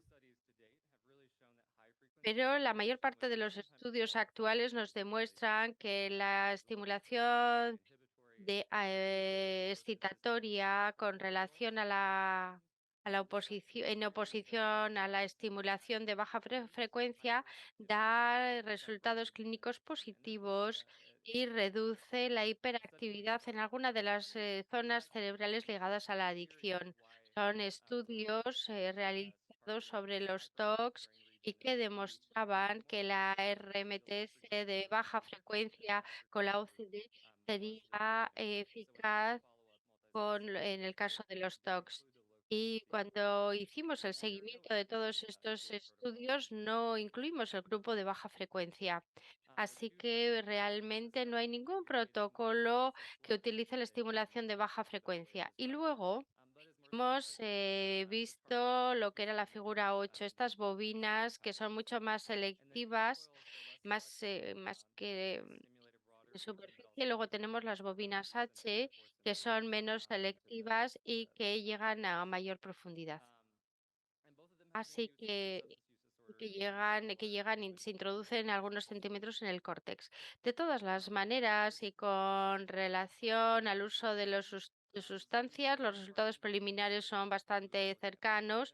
Hemos hablado de distintas dianas, lo que implica que tengamos que identificar todas las imágenes funcionales, que tengamos que hacer estudio por IRM en situación de reposo o si no test neuropsicológicos para poder entender mejor el fenómeno de la RTMS. Esto evidentemente puede generar complicaciones cuando se quieren hacer ensayos. Es muy difícil llegar a esta población, es muy difícil el mantenerles dentro de los estudios. Hoy los ensayos no no nos han demostrado que haya un compromiso por parte, un compromiso claro, de una diana clara. Esta es otra manera de ver la estructura cerebral que interviene en estos procesos. Esto es un artículo que habla de estudios realizados hasta ahora, y la razón por la que me lleva a incluir este artículo es que tenemos que pensar en la profundidad de la estimulación. Comparamos la H8 con la otra bobina y vemos que estas regiones cerebrales potenciales son están a 20 milímetros del cráneo. Vemos que algunas de estas regiones podemos llegar con una bobina H8, pero algunas no llegaríamos. Y es ahí donde podemos utilizar la bobina 8. Hay otras zonas también importantes en el caso de la adicción, como el estriatón ventral, al que no podemos llegar con ninguno de los dispositivos actuales. Estos son los dispositivos actuales para llegar al cortes dorsolateral debido a problemas de alcohol, el anterior singular por consumos de alcohol y cocaína y el insular. Así que bueno, voy a resumir los estudios realizados en el caso de cocaína y, y por qué la cocaína es una sustancia importante. Yo creo que porque realmente no tenemos ningún tipo de tratamiento eficaz en el caso del uso y consumo de cocaína. Hay muchos estudios. Hay muchos estudios nos muestran una combinación de métodos de intervención o de intervención ficticia. Vemos que las muestras son relativamente bajas, lo más alto es 147 y el más bajo es 16. Me he puesto en verde los resultados positivos de los estudios y en rojo los que han aportado resultados negativos. Aquí vemos los resultados de las distintas bobinas. Hay algunos estudios que nos dan mejores resultados con relación a la intervención, a la ansiedad, al sueño. Y el estudio que aparece en rojo es el estudio que muestra una reducción del craving, pero con un abandono muy alto, lo que no es relativamente sorprendente en consumidores de cocaína, aunque no hay diferencias cuando hacemos un test de orina. Los dos grupos dicen haber reducido el uso de sustancia, el consumo de sustancia. Y en el caso de los estudios que se orientan al córtex frontal dorsolateral, tenemos este estudio que utiliza una estimulación excitatoria diferente y que viene a reducir el consumo de cocaína. Pero es un estudio con una corte muy baja. Y luego el estudio sobre la bobina H1 para la depresión masiva. Los primeros resultados nos demostraron que no había ninguna diferencia en el uso, pero un análisis secundario nos demostró que el grupo activo tuvo una reducción en su craving al cabo de los 3 meses. Y otro estudio que puso en evidencia la reducción del craving. Así que el corte prefrontal, dorsolateral, sería una buena diana para la cocaína. Y parece, por lo tanto, que las personas reducen su consumo de cocaína, aunque necesitamos mayor cantidad de estudios para comprobarlo. También tenemos el cortes insular, lo hemos visto, que es el cortes en el que tenemos que intervenir en el caso de tabaquismo. Es verdad que los ensayos nunca han terminado por ser aprobados. Hemos utilizado la bobina H4, los resultados los hemos comparado con la TBS y con la alta frecuencia. La TBS puede hacerse durante muy poco periodo de tiempo, esto con sesiones múltiples. Esto va a reducir la duración del tratamiento y al final encontramos un descenso comparable del craving y del consumo. La verdad es que sabemos poco en cuanto al potencial de trabajar con el cortes insular. Necesitamos muchos más ensayos. Y la última diana que voy a citar y luego les hablaré del estudio que el grupo ha realizado, es el de dirigirnos al córtex anterior singular y el prefrontal. Esto es un estudio aprobado por la FDA. Ha habido estudios iniciales dirigidos a este córtex frontal medial utilizando la figura 8. Ellos utilizaban la estimulación inhibitoria. Esto quiere decir las CTBS, que es inhibitoria. Los participantes en este caso se les hacía un IRM para ver dónde se producía esta estimulación. Todo ello no dio buenos resultados con relación al Krevin. Había cambios en la región ventral. Y luego ahí tenemos un estudio del doctor Martínez que utiliza la bobina para TOX y la utiliza con distintos grupos. Un grupo con alta frecuencia, bajas frecuencias, con relación al grupo ficticio. Y bueno, todo esto es parte de un paradigma distinto a lo que habíamos visto hasta ahora. Se realizaba en laboratorio. Bueno, les hablaré más de ello. De todas maneras, en este estudio, el grupo de alta frecuencia redujo su consumo de sustancias, se redujo, era cocaína fumada y luego no ha habido ningún otro cambio en el cuanto al craving.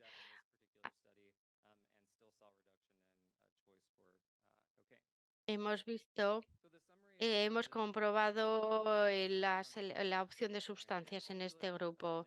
El corte precontral medio es importante en el caso del Krevin, pero es muy difícil llegar a él con la bobina de 8 y debido a la anatomía. Y bueno, además puede resultar doloroso. Esta zona cerebral amplia del córtex angular anterior y prefrontal medio sería una buena diana para el control ejecutivo o el craving, pero es algo que no de lo que no hemos hablado es de la convulsión generada por la desintoxicación y por el tratamiento. Y es algo que tenemos que considerar cuando hablamos del uso de sustancias. Uno de los estudios presentados con relación al alcoholismo es que nos decían que efectivamente las personas abandonaban el tratamiento y había recaídas. Así que bueno, esto es un problema que no podemos dejar de lado. No hablamos de combustión ligados a la desintoxicación, pero sí que hay un aspecto que sí que tendríamos que considerar.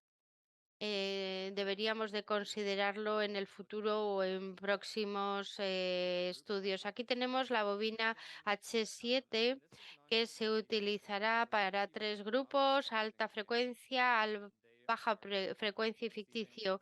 Se utiliza en personas que no buscan tratamientos para evitar la cocaína, sino más bien se trata de personas que han recibido esta bobina o este tratamiento con la bobina H7. Tienen que pasar 3 o 4 días de abstinencia y a partir de ahí tienen que seleccionar en cuanto a la cocaína antes de entrar con este tratamiento. Se les hace 4 sesiones RTMS con frecuencias altas, bajas y ficticias y luego tienen el resto de las sesiones adicionales. Hay 15 normalmente. Y luego abandonan el grupo, salen del grupo. Es- tenemos Tenemos la dosis primaria, la evaluación inicial, la dosis primaria con la cocaína fumada que se da de manera gratuita y luego se les estimula en intervalos de 40 minutos. Tienen su dosis y en el momento en que realizábamos el estudio se les daba $5, con los $5 tenían que elegir entre una nueva dosis de cocaína o recibir los $5. Lo que hemos comprobado es que se reduce la alta frecuencia. Bueno, cuando proponíamos los $5 o la cocaína, el grupo de alta frecuencia no elegía cocaína. Así que bueno, en cambio, en la de baja frecuencia o ficticio no hay cambio. Sí que sí que hay una diferencia en cuanto a la selección entre el grupo 2 y 3. Es a lo que llegamos comparando las sesiones con estos distintos grupos. RTMS de alta frecuencia redujo el consumo de cocaína entre la sesión 2 y 3, quiere decir entre 13 y 13 días de RTMS. Nuestro ensayo solamente contó con 13 participantes, pero bueno, esto nos permite darnos cuenta que lo podemos hacer con nuestra población de pacientes y que los efectos mejores los tenemos con la bobina H7 y que nos damos cuenta que esta bobina podría reducir el consumo de cocaína en estos individuos. Yo creo que el paso siguiente consistirá en seguir haciendo ensayos clínicos fundamentados en este tratamiento. Este es nuestro ensayo, pero es cierto que por el momento no tengo ningún dato que compartir con todos ustedes. Lo que vamos a hacer va a ser aumentar y estandarizar la terapia de conducta para intervenir en el córtex prefrontal. Hasta el momento no tenemos ningún tratamiento aprobado por la RFTA en cuanto al uso de cocaína.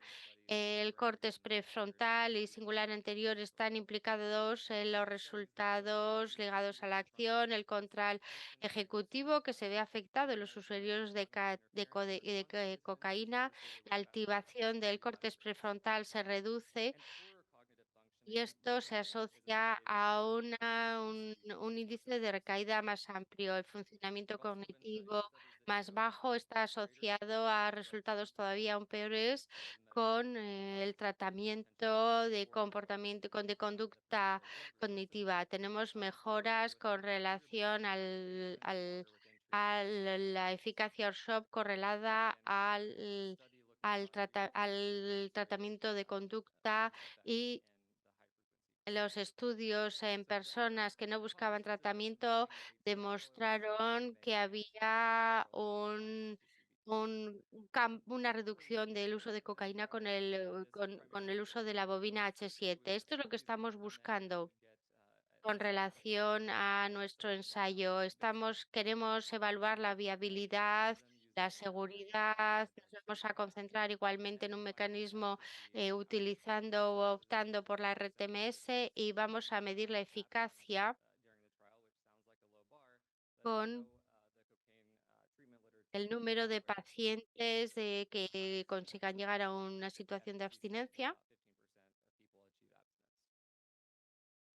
el- y con un objetivo de un 15%.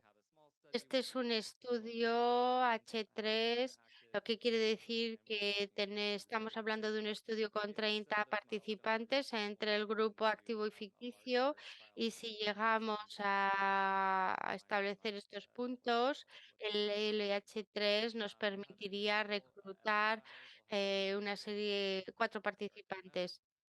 No, haremos un IRM al inicio bueno, pasaremos la semana 3, 4, 14. Veremos la amplitud del estudio. Vamos a medir los distintos grupos. Lo que ha pasado en este estudio es que teníamos un protocolo que tuvimos que modificar. Así que bueno, tuvimos que reflejar hemos tenido que reflejar la modificación del protocolo y lo hemos tenido que hacer ahora.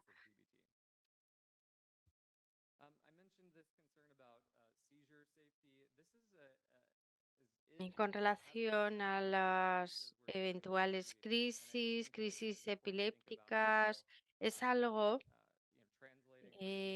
que lo que ya hemos pensado, y en particular cuando pasamos a un contexto clínico. Y bueno, hemos tenido que excluir a todos aquellos pacientes que eran grandes bebedores, que habían tenido ya una desintoxicación alcohólica ligada a una serie de síntomas, uso de anfetaminas o de medicamentos y otros que tenían antecedentes de epilepsia. We'll have them Además, hemos realizado test de evaluaciones del umbral en reposo y hemos verificado algunos constantes para verificar si había o no riesgos de crisis. Y si ninguno de estas constancias o de estos test fue positivo, hemos repetido el RMT y si había signo inquietante, lanzábamos el protocolo. Teníamos un protocolo de urgencia con la administración en urgencia muscular y cuando hemos visto pacientes que estaban por razones de TOC o de depresión, utilizamos el mismo tipo de protocolo para evitar las crisis epilépticas. En cuanto al desafío, teníamos obviamente el reclutamiento, lo que nos ha obligado a cambiar algunos criterios de inclusión respecto al consumo de alcohol. Sabemos que el consumo de alcohol es una comorbilidad, pero hacía falta que el sujeto se presentara 5 veces a la semana, quedándose 30 minutos más. No era evidente. Teníamos también ahí la posibilidad de abonar un dinero considerable para llegar hasta el final y en el menos había que hacer 3 semanas consecutivas. También se podía dar la posibilidad al paciente de volver otra semana si no se había podido presentar la semana anterior. Respecto a la tolerabilidad o la intensificación y la reducción del MTS, hemos conseguido bajar de este 100% inicial a 80%. También teníamos preocupaciones respecto a una no eficacia y hemos aumentado el número de sesiones de RMTS en la segunda fase. En la literatura sobre el TOC y la depresión se nos habla de 8 semanas, pero es verdad que 8 semanas de RMTS es algo muy difícil de obtener con ese tipo de población. Hay aquí los diferentes parámetros que hemos tenido que modificar. Por lo tanto, el RTMS en un contexto prefrontal con bobinas han demostrado una cierta eficacia con el tratamiento por trastorno de cocaína. El RTMS de estas dos zonas han demostrado que las personas no buscan tratamiento cuando la cocaína es la droga de selección y la adicción a la cocaína y sus resultados, pues hemos visto alguna reducción y se ve una no respuesta o una, digamos, una prueba limitada en cuanto al aspecto cognitivo.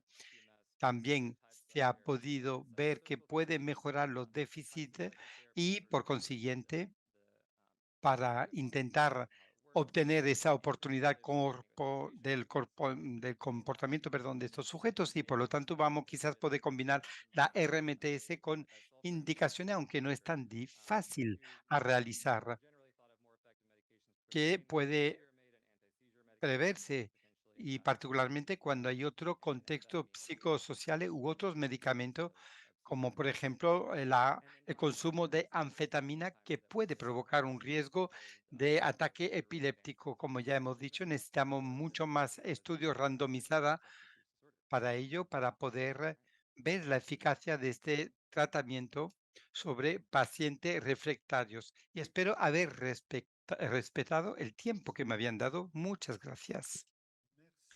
Muchas gracias, muchas gracias.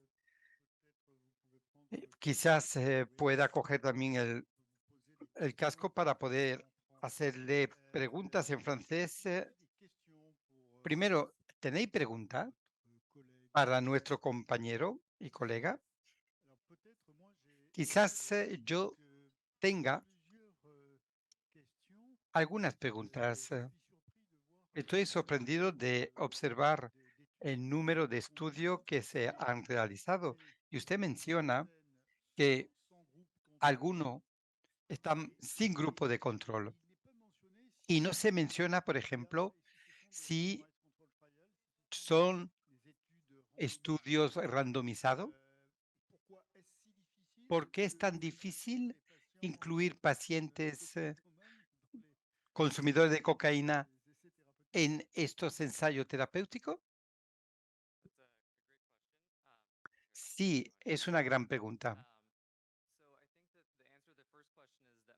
Pienso que la primera pregunta respecto a la RTC es que la mayoría de estos estudios son sin grupo testigo.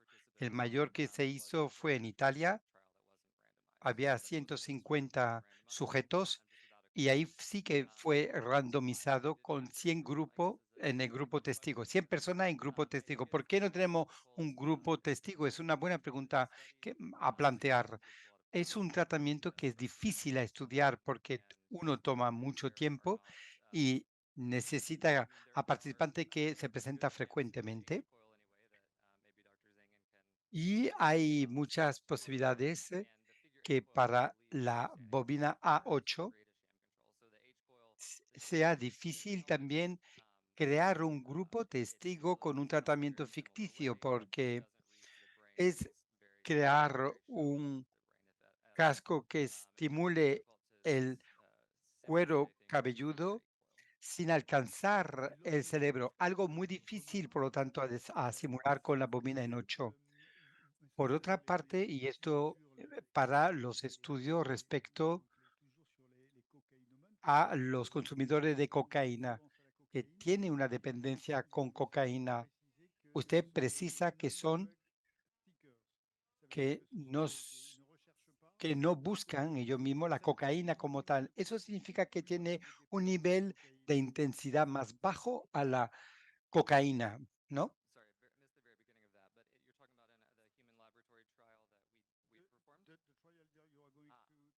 Bien, sí, el test que usted ha hecho, he observado en su diapositiva que usted desea incluir pacientes que no buscan la cocaína como tal, que tiene una adicción, perdón, a la cocaína sin buscarla, sí. Con este estudio en laboratorio teníamos participantes que efectivamente consumían la cocaína, pero no buscaba ese tratamiento. Nosotros vamos a incluir personas que utilizan la cocaína, pero también buscan un tratamiento a ello.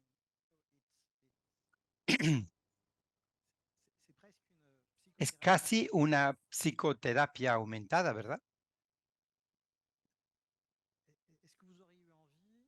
Le hubiera gustado hacer una sesión en línea de este tipo de terapia? ¿O no hay racional que lo permita? Ya, bueno,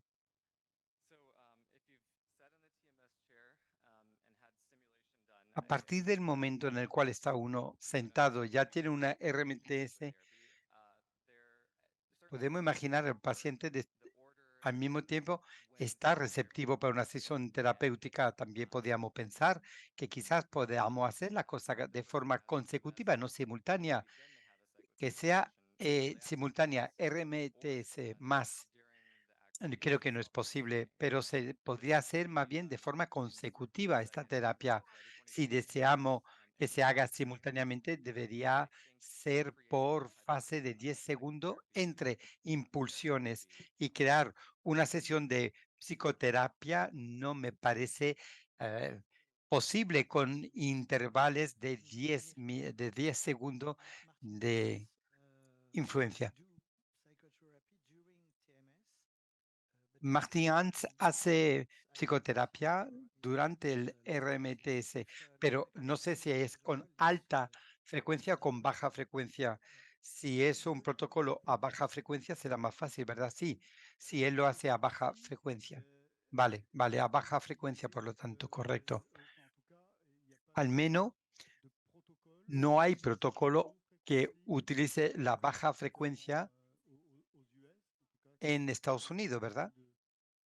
No se ha hecho, ¿no?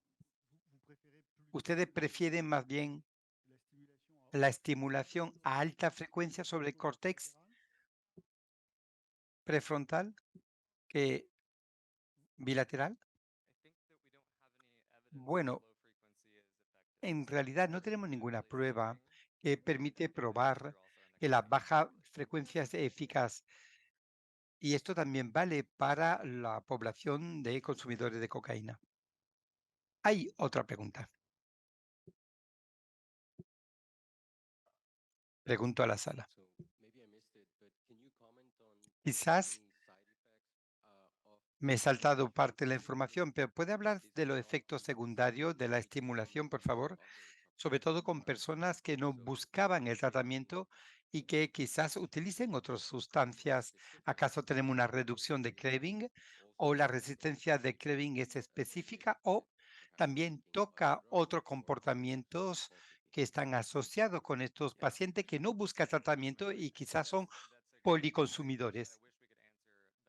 Bueno, excelente pregunta y me gustaría responder correctamente. No es fácil estudiar en única vez usuarios de múltiples sustancias y no podemos discriminar lo que hace este sistema sobre uno u otro. En un contexto de laboratorio es más fácil porque se regulan los parámetros, pero es difícil de traducir en ensayo clínico y es verdad que para consumidores de muchas sustancias es más difícil de entender lo que hace realmente el tratamiento. La gente puede fumar tabaco, beber alcohol y utilizar otras sustancias y por lo tanto tenemos criterios, sobre todo a nivel de inocuidad y queremos comprender la eficacia del tratamiento sobre cocaína. El mayor problema son la crisis de epilepsia y hay una fuerte probabilidad cuando la persona pues están falto de sueño y tiene antecedente de epilepsia cuando las personas están en un contexto de abandono del alcohol o cuando están tomando algunos medicamentos. Por lo tanto, todos esos elementos tenemos que controlarlos muy bien en el marco de un estudio clínico y esto nos permitiría luego eliminar algunos vectores. Muy bien. ¿Otras observaciones, otros comentarios? Bueno, tendría un último comentario. Me he tenido que perder en una ocasión. Us- Ustedes controlan los resultados antes y después, a- además de la prueba, digamos, de las drogas. Vamos a ver, sí, vale. Sí, es lo único que utilizamos en realidad. Sí, sin duda podríamos hacer otra test neuropsicológicos, pero he verificado, bueno, he previsto otros test, he mirado cómo los consumidores podrían desarrollarlo, pero no es evidente. Y es lo que ha hecho el doctor Sengen, por ejemplo, en los estudios que también hacen por su parte. Quizás a tiempo podremos ver este papel sobre el grupo central. Bueno, pues una conferencia muy interesante. Nos queda agradecer al señor Abraham Sangen por su contribución desde Israel. Muchísimas gracias y hasta muy pronto, Abraham, por favor. Y nos queda igualmente agradecerle a su presencia de creer en esa técnica en el ámbito de las adicciones. Por mi parte, igualmente estoy convencido y Christoph también lo es, pero aún nos queda mucho trabajo, ¿verdad? Muchísimas gracias a todos. Hasta mañana.